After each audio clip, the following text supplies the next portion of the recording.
I'll return right after this guru. Originally coming out in the fall of 1991 for MS-DOS, the first port would be to the Commodore Amiga in the summer months of 1992. 1993 would see it coming to the Atari ST, the Super Nintendo, the Macintosh, and even Windows. And later on there would be ports to the PlayStation and Sega Saturn even. So it got out there, didn't it? Does this one need an introduction? It's the game that put the words just one more turn in the gamer's lexicon. Let's start off Season 6 right with the legendary Sid Meier's Civilization for the Commodore Amiga from Microprose. Now, I don't think we or anyone has any business covering this game without showing off the nearly 130-page glorious manual. Civilization casts you in the role of the ruler of an entire civilization through many generations, from the founding of the world's first city 6,000 years in the past to the imminent colonization of space. It combines the forces that shape history and the evolution of technology in a competitive environment. You have great flexibility in your past and strategies, but to survive, you must successfully respond to the forces that historically shaped the past. The fundamental concepts for a successful civilization are the expansion and growth of your cities and acquiring new technology. In a word, you must grow. In this dynamic world environment, surrounded by rivals and unknown corners, there is no future in complacency and stagnation.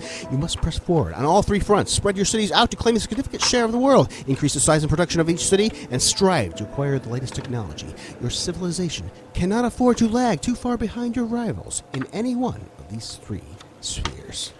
You win a game of civilization in either of two ways, by eliminating all rival civilizations or by surviving until the colonization of space begins. The elimination of all other civilizations in the world is very hard to accomplish. You are much more likely to win by being in existence when colonists reach Alpha Centauri, even if the colonists are not yours. The successful direction of your civilization through the centuries is an achievement.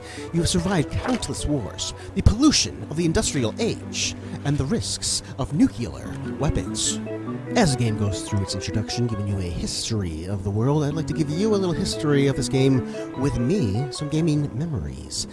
Unforgettable is this introduction right here. And my father, who loved this game, but the introduction took its sweet time to go through. Now, it's actually because the world is generating in the background, so it's actually showing you this, so, you know, you're not just bored out of your mind staring at a static screen the entire time.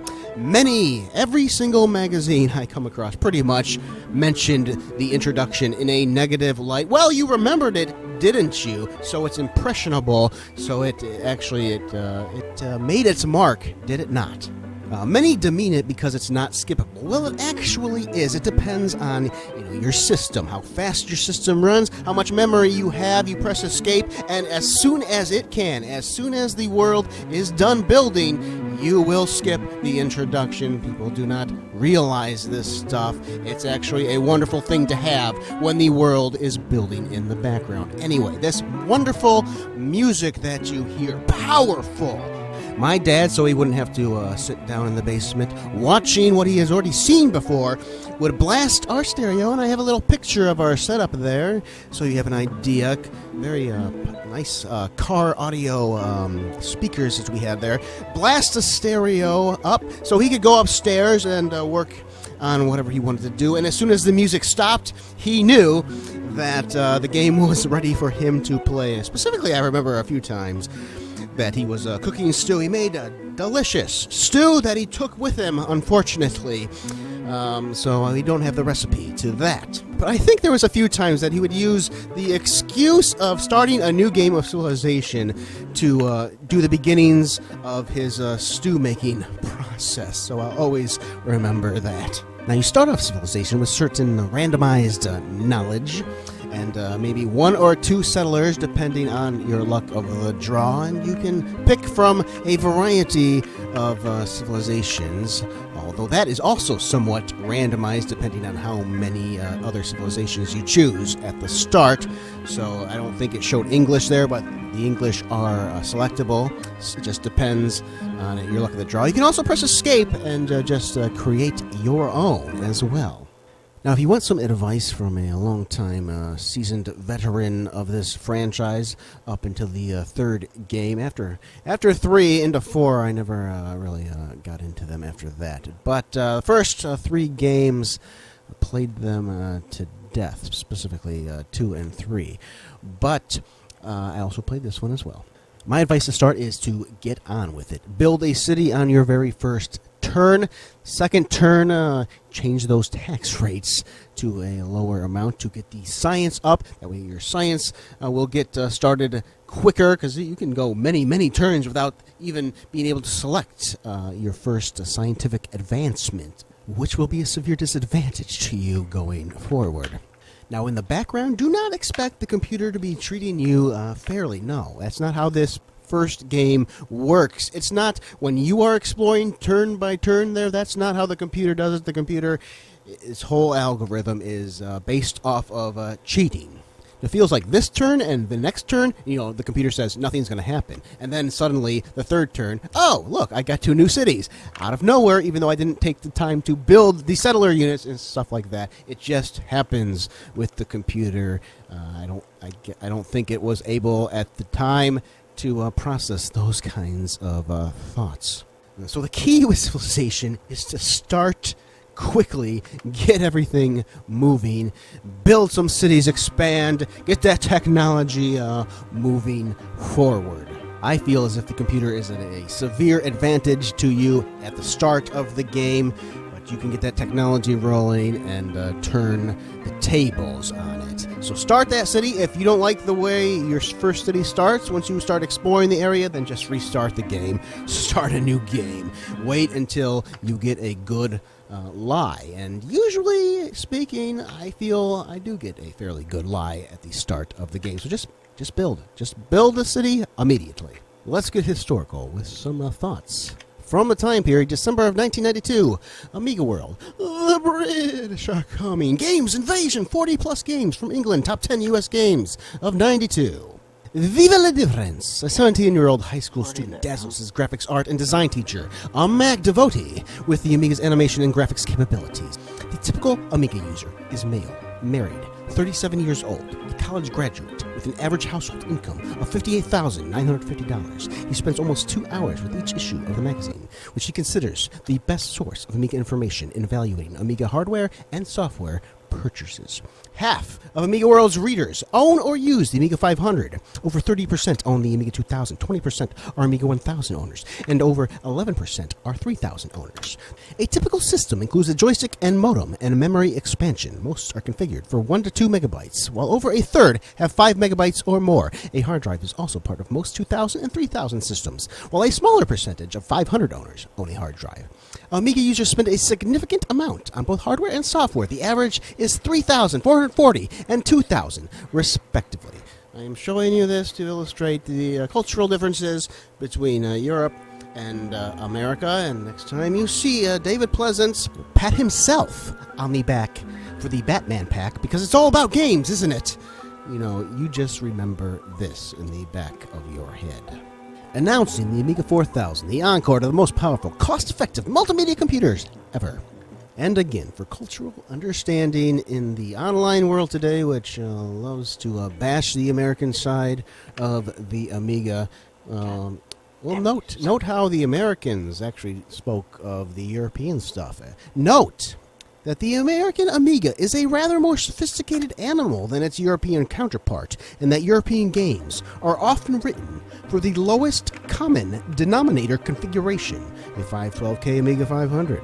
The 1 meg game is still something of a rarity. Hard drives, floppy drives, and expanded memory are supported only occasionally, and Amiga DOS is frequently put out with the cat and replaced with developers' custom routines, so you can forget about multitasking. Lazy-coded American games coming out on 4+ discs. That's what the Europeans had to say about American stuff back then. Well, we had our own thoughts, didn't we? I say celebrate them all. Let's come together, Amiga World out there. The review from Peter Olson. You can put away Interstellar's Empire now. Warlords and Stellar Conflict 2. Civilization. Microprose. 69.95 has arrived. If you have any appetite for Conquer the World games, prepare to have it satisfied. This, my friends, is it. This Sid Meier confection has you leading a band of settlers at the dawn of time and gives you up to 6,000 years to build a society, not just an empire, and crush up to 6 neighbors under your heel. I think it's like 7 or 8, actually, isn't it? At the start, Civilization reminded me of a pretty version of Empire, but unlike Empire, it's not simply a war game, although that's a good part of it. Civilization also permits you to build the cities themselves, a granary, a marketplace, a barracks, a library, the pyramids, each with its own time and resources demands and effects on the quality of life. Here's the key. Simultaneously, you have a passel of scientists working, at your behest, on a thicket of interlinked societal advances, from pottery making to the wheel to cure for cancer. It's the guts of the game, what pushes your envelope forward. Without science, you can make only such progress as you appropriate or trade for. With it, you can quite literally take your civilization into orbit. Naturally, this lends delightful depth, both to the war game and the life game in Civilization. It's an extraordinarily rich simulation, one that matures and evolves as it progresses. You'll probably still be playing this a year from now.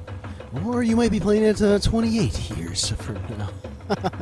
The game looks and plays virtually the same as the IBM version, and the sound is substantially better. I feel a bit queer blasting the few points that go wrong, but there are too many Amiga-specific faux pas in Civilization to simply ignore. When booted from its Workbench icon, the game gurus upon exit back to Workbench. First, the program asked me if I wanted to install the 4-game discs to the Speak, Pipe, and Aux drives. That at least was good for a laugh. We can only hope that the just-released upgrades fixes some of these slip-ups. On the other hand, Civilization's play is virtually without flaw. It's the best Conquer-the-World game you've ever seen, and much more besides. It's only a shame it takes so much work to get it started. So one of my favorite parts of Civilization has always been the randomized, unique worlds that it offers you. I have never once had a game of any Civilization where the world presented to me was like anything else prior. Unlimited replay value. 100% is the score you must give a game like this for replay value, because the game is never, ever the same. Even if you play on Earth, historical Earth, you know, things get a little randomized there. I don't really like playing on Earth, especially in this first game, because the world is not as big as it should be. An example would be if you were to play as the English. Now, England, it's small in terms of countries, but it ain't that small. It's, literally like 2 or 3 blocks. You can fit one city in the UK, and that is ridiculous. You are really at a hard start if you play as the English, because it will force you to your historical locations. America will be in North America. English will be on the Isles of Britain there. That's a missed opportunity, if you ask me. It would be a lot more fun if you could at least have the option to randomize the locations on Earth. But Earth itself is just too small in terms of this first game. Copy protection. Yeah, this game has copy protection. You look it up in the manual, pretty easy. Sometimes you can guess just based on the picture, what it wants from you. And thankfully, it only asks you maybe 3 or 4 times. Once you get to the birth of Jesus, I think, when you enter the Anno Domini time period, it stops asking you, because it assumes by that point, well, you must actually own the game. You've gone this far. So it doesn't ask you after that. That's nice. And here we are starting the expansion of our glorious empire. Now, in other Civilization games, I have always preferred, starting on my own, fairly nice-sized continent. Not huge, because the bigger it is, the more likely other people are to visit you, but a nice medium-sized continent, and, I can, be there fairly self-sufficiently most of the game, and, eventually I'll, build up a nice, attack force eventually and, seek out some lands much, much later in time. In this original game, you really have to get yourself out there because the world, it's unique and wonderful, and I love the cloud of war blackness that's there. I think that's there again to hide some of the cheating that's going on in the background, because if you could see everything from the start, I don't think you would see it. You just see things that would make you very angry, I think. The world is always going to be the same size in this game. You can choose, how big you want your land masses to be, small, medium, or large. I choose large for this original game, but, the world itself is always going to be the same size. Now, I can do plenty more on my home continent, but you notice how, I got cursed with the bad luck of having two different civilizations on that, it's not the biggest continent ever, and I got two civilizations that started right there with me from the start, and if I had been peaceful and just let them be, that would have been an awful situation for me going forward, because this game especially, peace is not really an option in this original game. They're savages in this original game. There is no peace is never the answer for them, and they're extraordinarily insulting too. Even if you are vastly overpowering them, they make, your civilization makes us laugh. You want to crush them just based on the kind of assholes they are. I was forced to approach in a different manner than I am accustomed to. Several times in this game when I had to load a previous state from, much further back in time because everything was crumbling around me. So I had to develop different strategies for this original game, which I really enjoyed coming back to it from that standpoint. Through the years, a majority of your time is spent moving and positioning armies. A strong military is required first for defense against rivals and barbarians. They are also the eyes of your civilization, exploring the world as they move. They can also serve you by defeating the armies of your rivals and conquering their cities. Now, as you see Paris there, building a wonder of the world, let's talk about the wonders of the world. Each wonder has specific and general benefits. An example of a specific benefit is increased movement of your ships when you possess the lighthouse. If you see those check marks there, those are actually from me back in the day. I guess, I don't know if I was marking that to signify that I had gotten them, or if I just felt those were, good wonders to have at the time.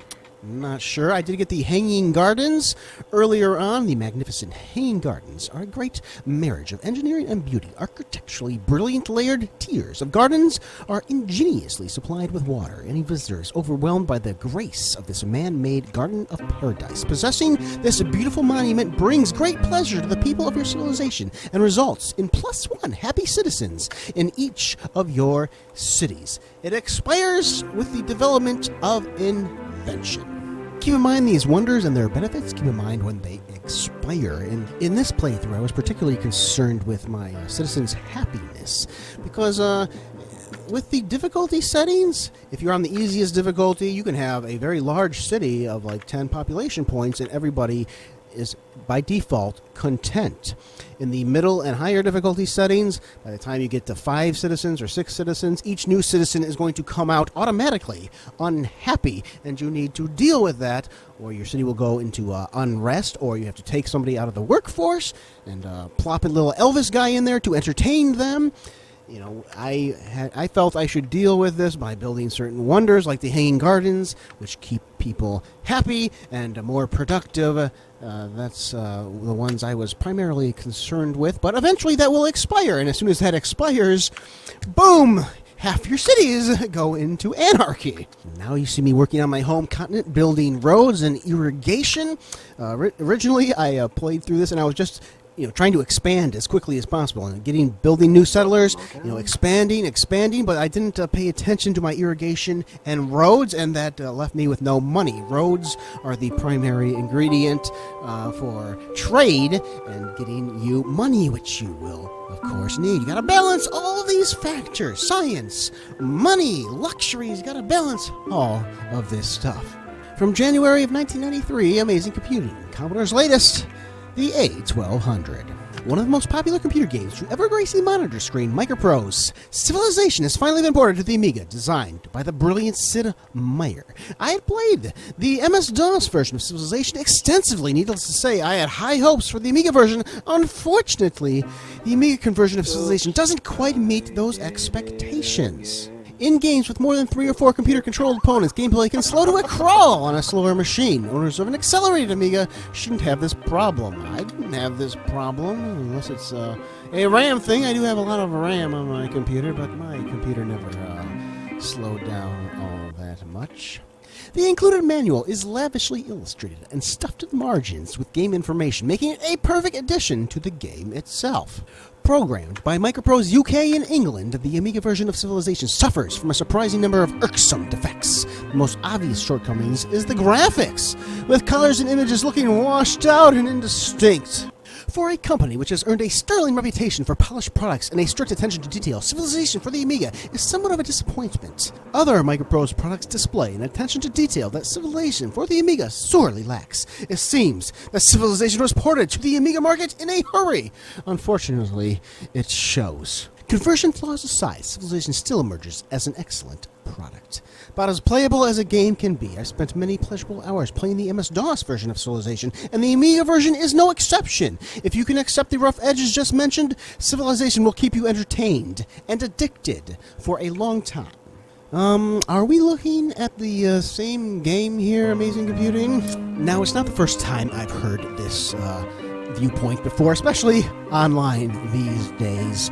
Now, maybe in that screen that you just saw, the Palace screen, there are certain areas. Rushed might be the correct term, because there are certain sections, the end game cut scene and the palace there, those are examples of things, when you look at them, they do have that feeling of poorly ported graphics. Just take it from DOS and just let the computer have at it, do its automatic color reduction thing. When you do it that way, it does show. However, number one, that is a very, very small portion of the game. The main actual gameplay screen, when you're actually playing the game, up top with that bird's eye view, I actually feel it looks better than VGA DOS. I think it's the best looking version. It's based off the Railroad Tycoon engine, and Railroad Tycoon on the Amiga, I do feel, is absolutely better than the DOS version. And because it's based on that, I do feel there's no embarrassment with the colors.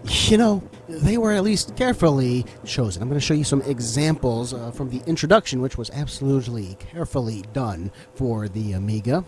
Here we have DOS VGA on the top, Amiga OCS on the bottom. That's not even the same picture. They completely redid the picture for the Amiga, and it looks good. Now, you might think DOS is more ambient looking. You might think that looks better. That's fine. I can't fault you for that opinion, but I do not believe you can say that the Amiga version was poorly converted.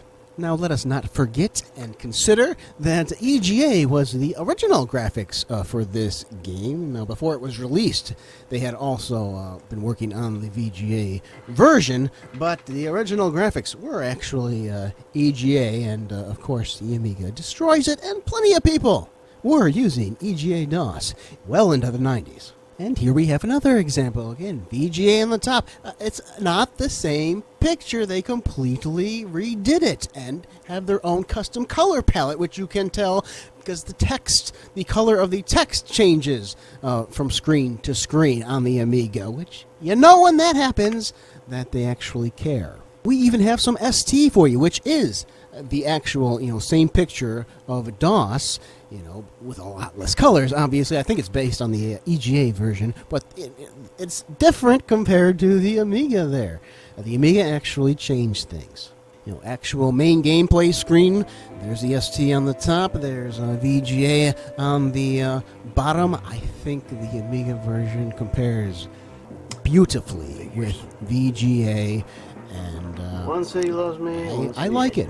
I like the Amiga look for the majority of the game. And of course, we do have an AGA version. How does the OCS version stack up against that one? Well, that's some mighty fine hot pink you got going for the satellite dishes there. AGA slash VGA DOS. And when we come into the industrial age, our scientists get a new look, and there's the AGA and DOS versions there, identical looking. Well, here's the OCS version against the AGA version. Now, less colors on OCS? Yeah. But do you notice anything else different about the OCS compared to the AGA Amiga version? That computer on the bottom right, you see that? You notice that on OCS, it's actually an Amiga 2000, and on AGA, it's an IBM. Talk about taking advantage of the Amiga. You want to tell me again that Microprose did not care?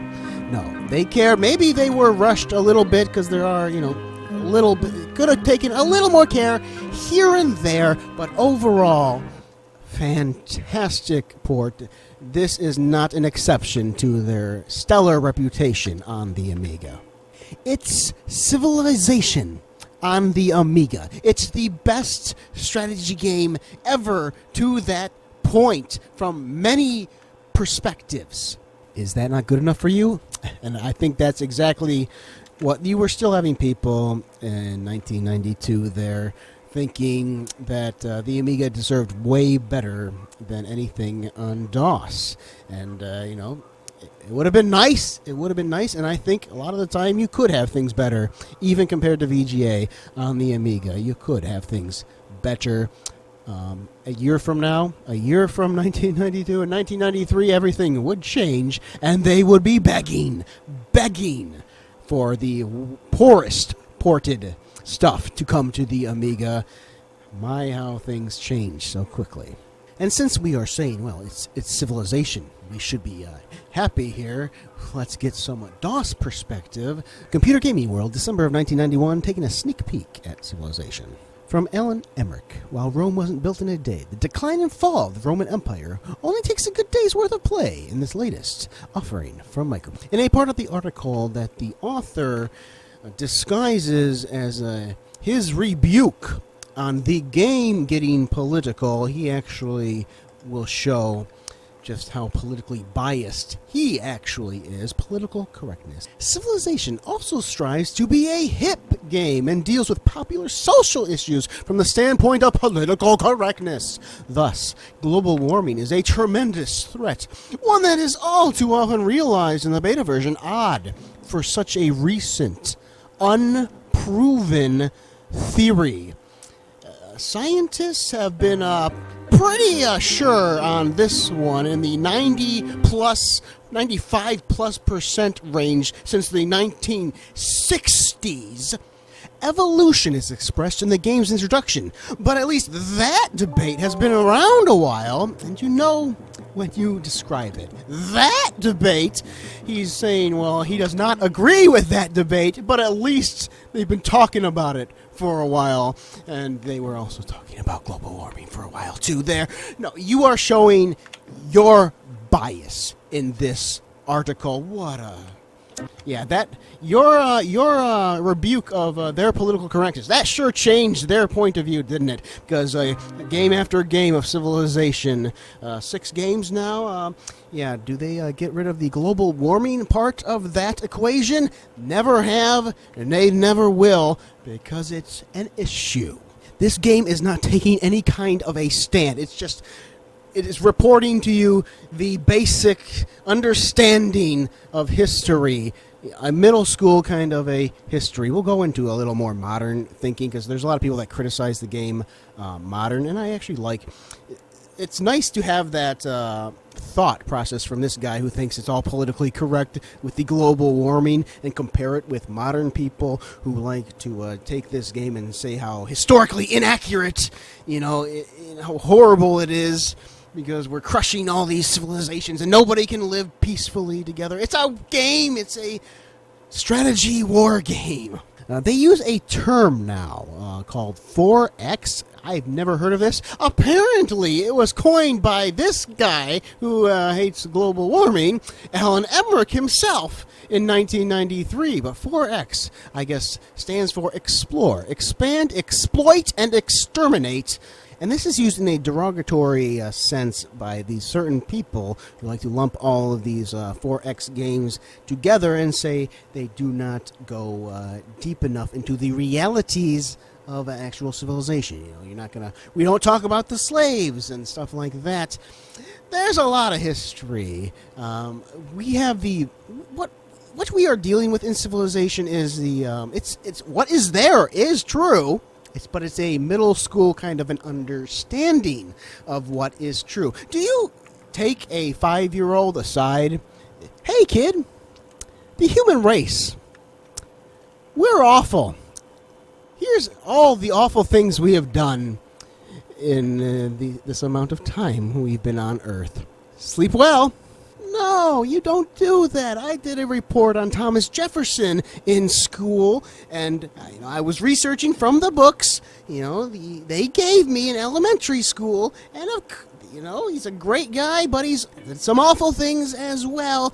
You know, and they leave out some of those bad things, don't they? But eventually, this is a game which, if you like the game itself, and you get those snippets of actual, truth, but not the full truth, information from a game, it doesn't bog you down.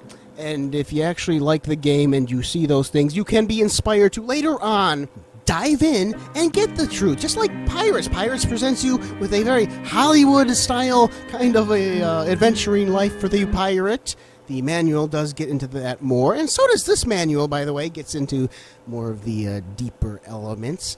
But, it's a game. It's a game in the end, and we have to, balance a few things, but it can absolutely inspire you, and that's what you want. If this game was hard-hitting and did nothing but tell you the exact truth and simulate the exact truth of everything, it wouldn't be a good game, would it?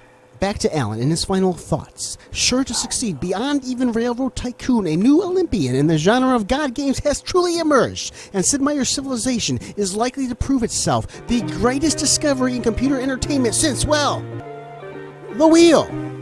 From November of 1992... Computer Gaming World salutes the Games of the Year. The most prestigious award. It should come as no surprise to anyone that CGW's overall Game of the Year is the Papyrus, please! Sid Meier's Civilization.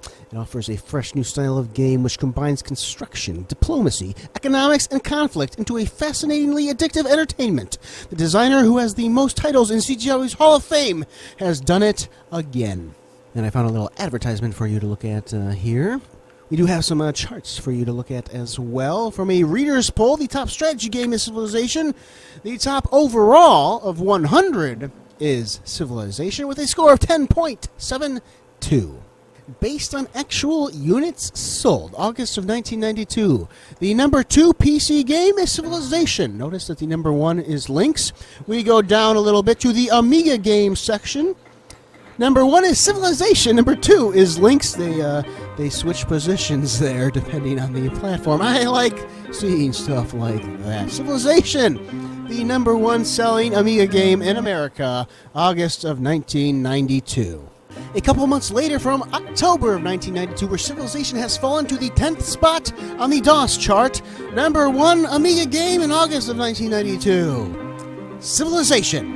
Love seeing this evidence that says, it's 1992, and America, we haven't forgotten about the Amiga yet, have we?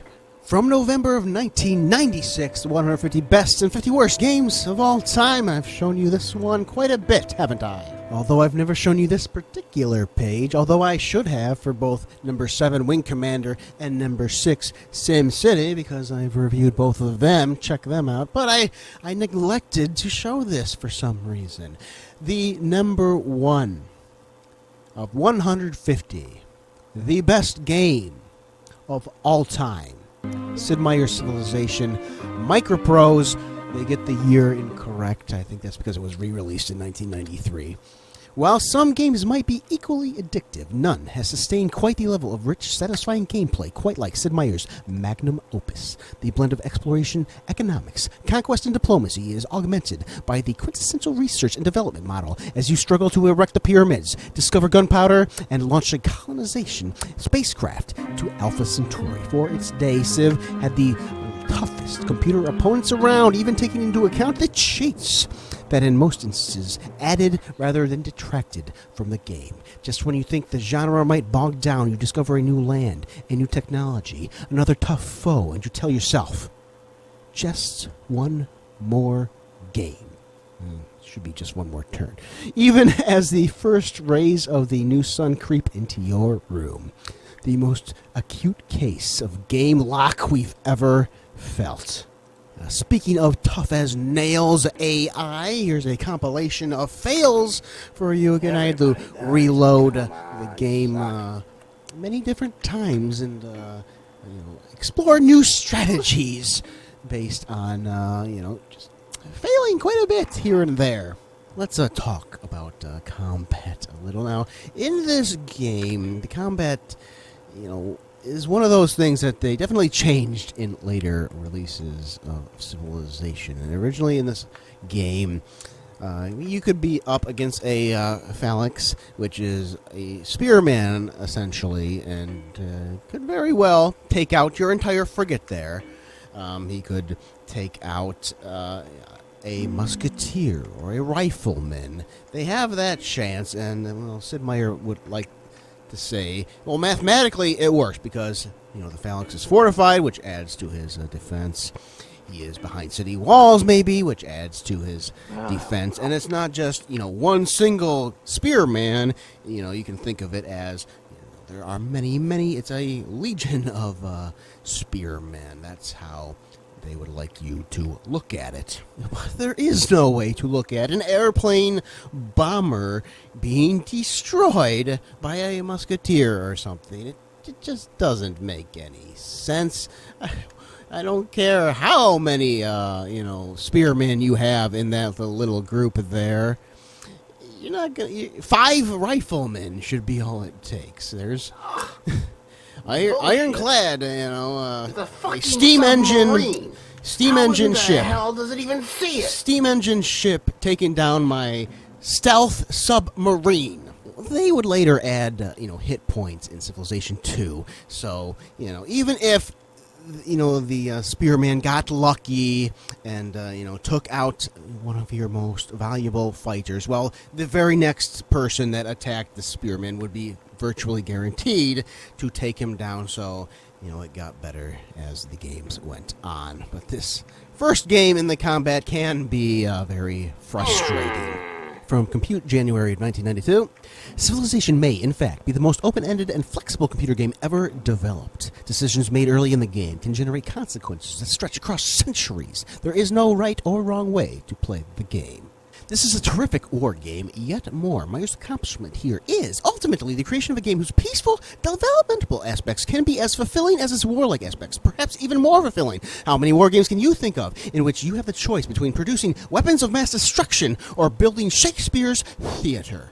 This game challenges the worthiness of your intellect as well as your instincts and provokes interplay of ideas while providing fun. In short, it's a most civilized entertainment. From Dragon Magazine, Civilization is one of the highest dollar-to-play ratio entertainments we've enjoyed. The scope is enormous, the strategy is bordered on being limitless, the excitement is genuinely high, and the experience is worth every dime of the game's purchase price. This is an absolute must-purchase for any PC MS-DOS gamer. We again hope that it will be translated to other systems, such as the Macintosh and Amiga. Congratulations, Microprose and Sid Meier, for another truly outstanding simulation. Who's ready for the big boom? I really get a kick out of that animation for some reason. And despite using a nuclear weapon there, and despite having tons of factories and things, when you know what you're doing and you are conscious of the environment, Alan Emmerich, you will not face global warming. There was a couple scares there, here and there. But, you clean up the pollution. You install, mass transit and other, better nuclear plant or something. You do other options, and the pollution level goes down. I don't think in 30 years of playing this game, I think I've gotten global warming like twice. You accept what the game gives you, and you adapt. You accept what the planet is going through, and you adapt. You don't just ignore it, Alan. Let's cross the seas. Amiga Format. Are you prepared to settle for anything less? We got some British sales charts here. The top 30 Amiga full-price games chart. Number 14, brand new, Civilization, 94%. As you are about to witness the game's conquering ending, we'll look at the Amiga Format unofficial top 10 GodGames. Number 2 is Civilization. Perhaps this one's only second because I haven't had time to play more than a few games yet. The acid test is whether or not it's still fun 6 weeks later. It's still fun 28 years later. So far it shows all the right signs. With a complete game weighing in at around a week's worth of misspent evenings, you're going to have plenty to get on with here.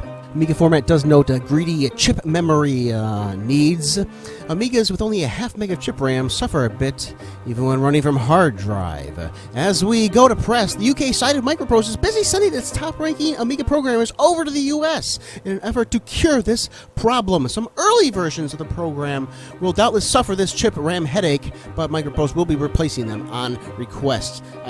I think I got a hold of this earlier versions. My original discs are not working, so I had to download one. So I think if you look, things like the people running and it's a little choppy, flickers on and off there. I think some of that kind of stuff will go away if you get a newer version. I had to launch the game from a startup disk in Amiga DOS in order to get some of the things like the palettes to show up correctly. And again, this was developed for the Amiga in the UK, but this is an American-origined game, so it should be played in NTSC mode with a 4:3 aspect ratio. Civilization is child's play to pick up and has the kind of lastability that's so rare these days. An almost perfect strategy masterpiece. More Sim than SimCity. More War than Megalomania. More God than Populous 2. Winner, Best Consumer Product, 1991. Winner, Best Strategy Program, 1991. Winner, Best Entertainment Program, 1991. Winner, Most Original Game, 1992. Civilization is now available for your Commodore Amiga. Even when you're not playing it, you're going to be thinking about it. Almost as fascinating as real life. I can certainly attest to that. I actually started very slowly. I think it was October that I actually started recording, but it was very slow going at first. But then eventually I got to a point where it was just one more turn, and I would look up and the sun would be rising at 6, 7 in the morning, and I had to get going. And I would go to bed thinking about, the strategies that I could use eventually when I got back to everything. Say hello to the ASS Shot Retro. They never did change that, I don't think, at least not in the second game. It was still like they just go by the country, American Spaceship, ASS. Nice, guys. This is the best way to finish the game, despite the manual saying that the hardest and, the hardest thing to accomplish is conquering the entire world. Well, maybe that is the hardest thing to accomplish, but you don't really reward me as for an ending. The best ending is by going the space route. And here's a compilation. I spent a lot of time on this that you're seeing right here. Lastly, I'd like to show you Amiga Power. You're not a magazine I like to show off very much because I don't respect them. A magazine with attitude, yes, the wrong attitude. Step aside, Alan Emmerich. It's time to review Mr. Gary Penn. Look at his fellow editors. 16 to 25 at the very most. So let's take a look at Amiga Power's average reader's age. What is the world coming to? It seems we are no longer content simply to run and jump around in small sections of it. Now we want it all. We want to dictate the growth of planets and manipulate life forms to form for us by means of so-called God simulations. I do like the idea of these interactive fish tanks, but I'm not so impressed with the clumsy way they are so often presented. Should you really be the one to review this game then? Most of these simulations seem to come from America, but I'm not going to pontificate on the inherent megalomaniacal tendencies of its population. You just did! You asshole! There's also the fact that American software is often imaginative but poorly implemented, as opposed to the, by and large, slick but vacuous European releases. I'll point you to what Amiga World said earlier about European software. Take Fake Railroad Tycoon. I liked it, but it simply wasn't anywhere near as entertaining as it should have been, should you again be the one to review this type of game. The problem is, for all Sid and his associates' enthusiasm, they lack a suitable sense of style, and as a result, their produce resembles a more mundane wimp environment instead. It's hard to feel compassion for pixels at the best of times, and Civilization's bland, lifeless icons do little to create the essential emotional bonding between the player and the product. I have other gripes too. This entire article is about all of your gripes. Now, I can see how you would believe that I have it in for Civilization. I wonder why. Could it be the words that you're actually using? Maybe choose some better words if you want me to come out of this not thinking you have it in for the game. I can tell that you have a thesaurus by your side, Mr. 19-year-old, trying to sound a hell of a lot more intelligent than he actually is. I actually got a kick out of playing, but not a large enough one, honk, to overcome my resentment at having to channel so much effort into excusing the interface. Look, Sid, I and many others, I'm sure, would love to spend the time developing a Civilization, but not in the same archaic way you obviously do. Who the hell do you think you are? Look, Sid! As it stands, Civilization is almost excellent, but I can only highly recommend it to all you mature, patient and forgiving saints out there. Somehow he gives it an 80%. None of what he says, even the stuff I didn't read to you, none of it comes out to me saying that this person feels it's an 80%. It feels like it's a 30% from this guy.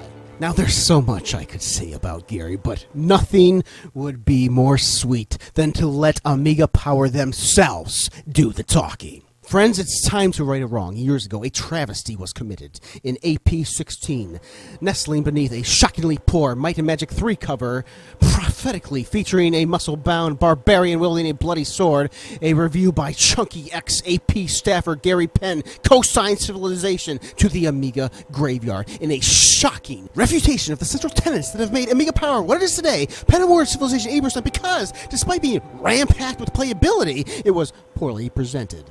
80% for the finest strategy game to have graced any machine, anywhere, anytime. For a game that 5 years after its release still keeps bleary-eyed boys grown into men at their desks until the early hours. 80% because of poor presentation. A game that was deliberately designed to push back the boundaries of playability across any format by having simple but easy-to-understand graphics, lambasted for their simplicity by somebody who, judging from the screenshots, had played but a tiny fraction of the game. Yes, friends, unjust. Civilization is the king of strategy games. The range of options it offers the discerning players unparalleled in its immensity. The depth of the game is seemingly bottomless, and its rewards will not diminish or tarnish with age. This is not just a classic computer game, it is a classic game. It stands shoulder to shoulder with chess. It is amazing. Sid Meier, as so many times before, I salute you. Steve Farragher. The bottom line, forget whatever you've been told before by mealy-mouthed and cynical journalists. Civilization is simply the best strategy game you can get on the Amiga. 93% from Amiga Power. Final thoughts as we take a look at my completed Civilization map. Take a look at the map I pasted together from many photos there. Final thoughts, don't be like Gary. What I would like you to take from this game is that this is a classic game.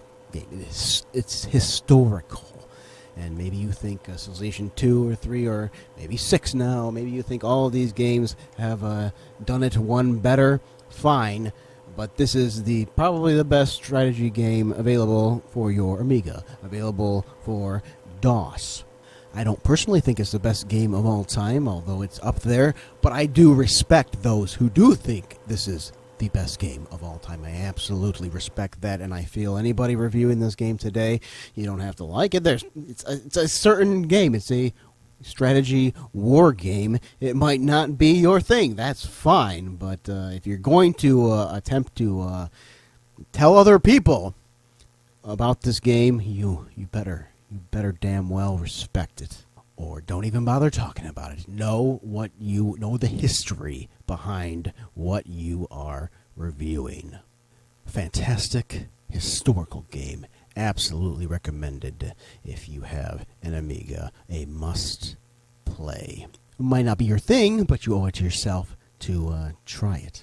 And I believe this is the one to start with, too, because the rest of them add layers of complexity to it all.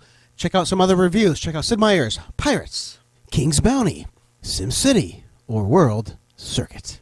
I hope you enjoyed the review. Au revoir.